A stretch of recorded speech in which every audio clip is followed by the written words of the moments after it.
Preheat your oven 180 Celsius, 356 Fahrenheit, and gas mark 4. It takes about 15 minutes for your oven to heat up. When you know in 15 minutes time you're going to use the oven, then switch it on.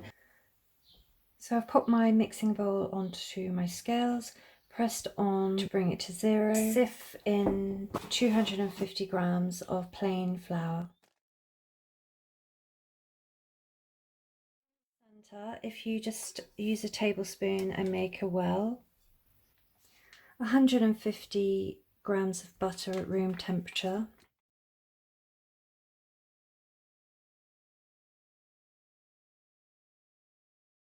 so crack an egg on the side of a bowl and then using your thumb prise it open and let the egg white gently fall into the bowl below, and then just toss the yolk from side to side. Add your butter. You can use the food processor to pulse this mixture together. I'm just going to use my trusty wooden spoon, so just stir that in. Then the butter is still cold. It's at room temperature, but this takes about 5 minutes, and that's a case of rubbing the butter between my thumb and my forefinger and dropping it back in the bowl until all of the flour turns yellow and resembles breadcrumbs. So as you can see, there's still some large chunks of butter, and I'm aiming for crumbly size pieces of butter like so. So I'm just going to rub lightly. I've washed my hands as well, so my hands are clean. So in a small bowl, I'm just going to put my salt. I like to use rock salt because it's more natural than the bags of salt you get, which have got additives added to it. So that's about half a teaspoon. So I'm going to add that now to the pastry.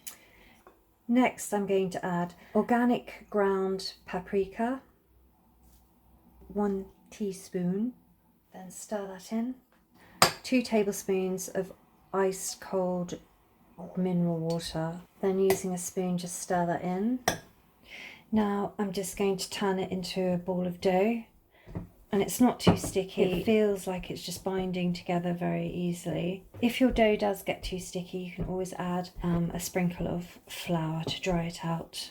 Then I'm going to wrap this in cling film and let it rest in the fridge for 30 minutes. What happens in the resting period is that the gluten is elasticated. It settles back into a resting state.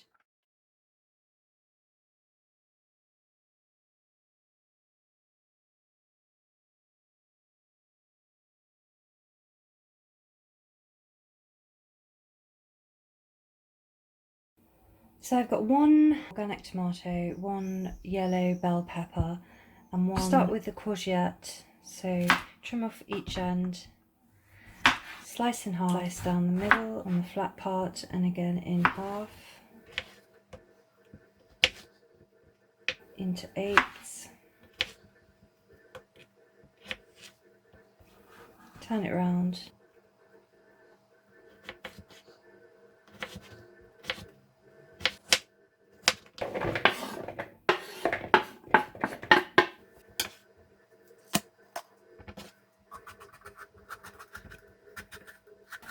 Chop the bell pepper in half and then take out the seeds. You might want to rinse the seeds out if they flat side down in half, and then pop the yellow pepper in with it into a bowl. Just give your chopping board a wipe.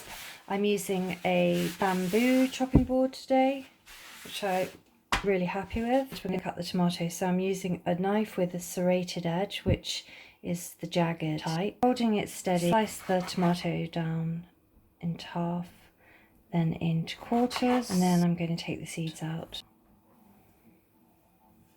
If you scoop, it comes out in a bit of in a sack of seeds. Then slice into strips, and then turn it around and slice into small bits of tomato. Season your veggies, then stir. Add a pinch of garlic granules. Here I've got some basil, which I bought from a supermarket. Then I repotted it, a good sized pot. It likes a lot of water and it likes to live in full sun. And with basil, if you pinch the tips off, you promote regrowth. So it does like to be used. So with the bunch of basil, just pop it on the chopping board and then using a seesaw motion, chop it. Give that a stir. In a pan on the hob on a low heat, I'm going to add the veggies. There's no need to add oil because there's plenty of moisture from the vegetables. So just going to cook some of that moisture off and then the liquid from the veg. Give it an occasional stir. So take your veggies off the hob and drain the vegetables of the water and put it back in this bowl. So in a pan I'm going to add the lardons. There's no oil, so it's a dry pan. Pan fry on a medium heat for 4 to 5 minutes. The Dutchy range or Waitrose brand is a good trustworthy one. This bacon is from pigs sired by Pedigree Hampshire Boars. So using a fork and some scissors, clean scissors, I'm just going to trim any large lardons into smaller pieces. Now if you wish to move the fat, you're welcome to. Always wash your scissors and your cutlery afterwards. Kitchen roll over the top and then just slightly press down. So I've put the dish on top of the baking paper. I'm just going to draw around the edge.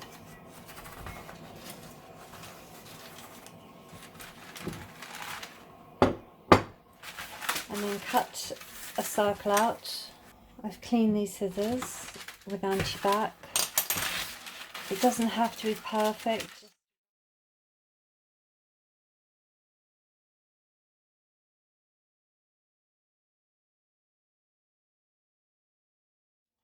Voila, done.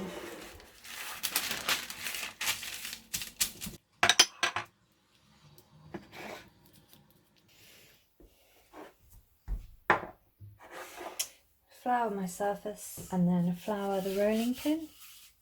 This stops the pastry sticking to it. Then gently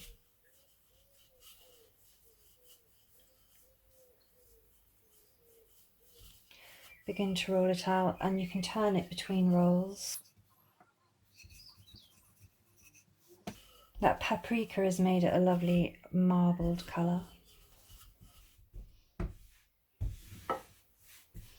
Keep the countertop floured. If you turn it between rolls, you keep the circle shape intact. Larger than the diameter of this, which I believe it is 23 centimeters across.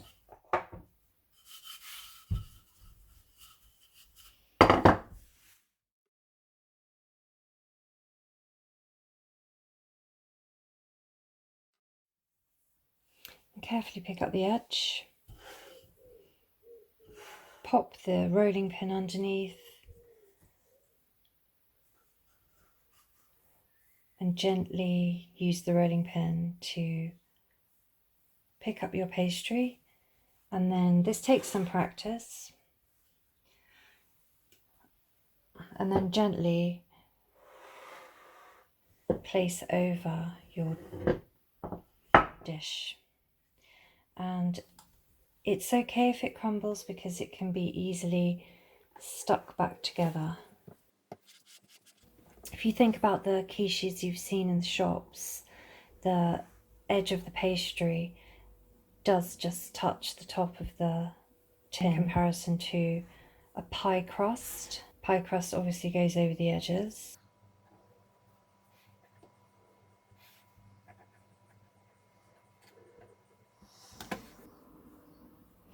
Any bits you can patch up with some of your extra pastry that you have. Hot water on a cloth with one more sheet of parchment paper. This one doesn't have to be cut to a circle, it can stay in a rectangle shape.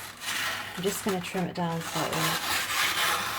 And then for the magic beans,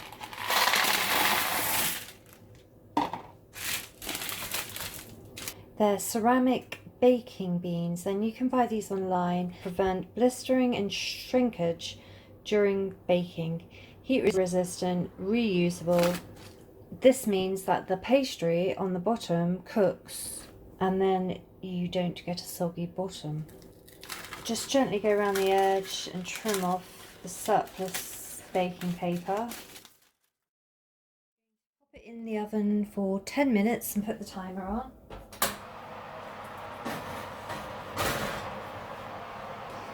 This egg timer is handy because then if I go out the room for a moment, I can actually take this with me.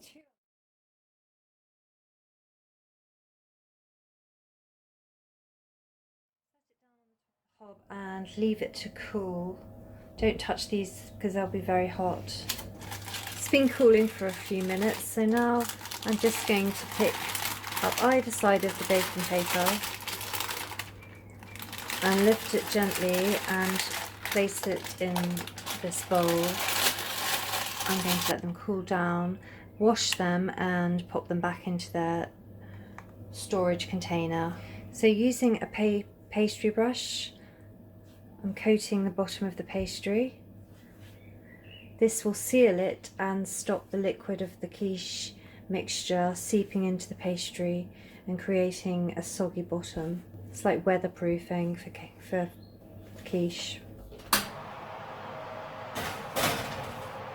If you're making the quiche vegetarian, then just add the vegetables. And if you're adding the lardons, put these in first, spread them evenly across the bottom. Wash my hands now.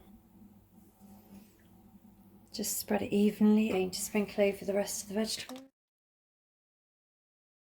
In a large jug, I'm going to pour the double cream. That's 300 ml.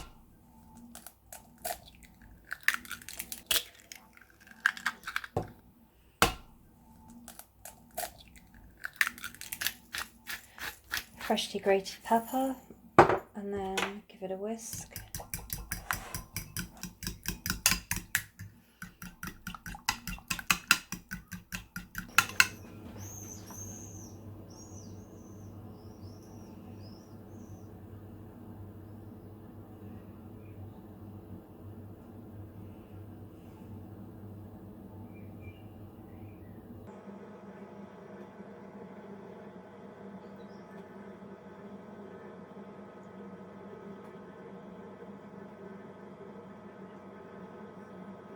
So I'm opening the oven door first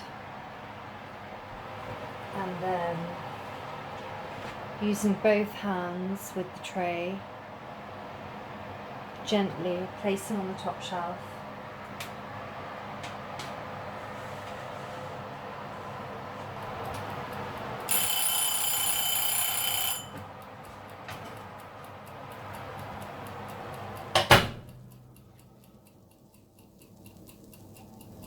So once you've taken it out the oven using an oven glove, set it on top of the hob or to the side to cool down.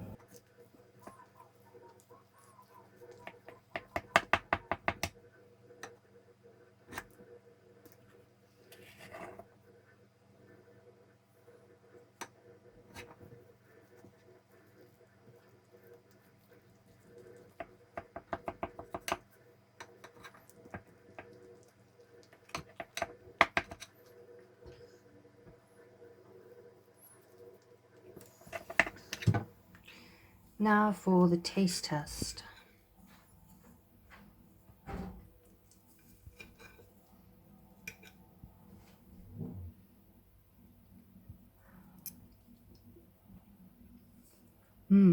Lovely, lovely. Worth all the hard work. Bon appetit!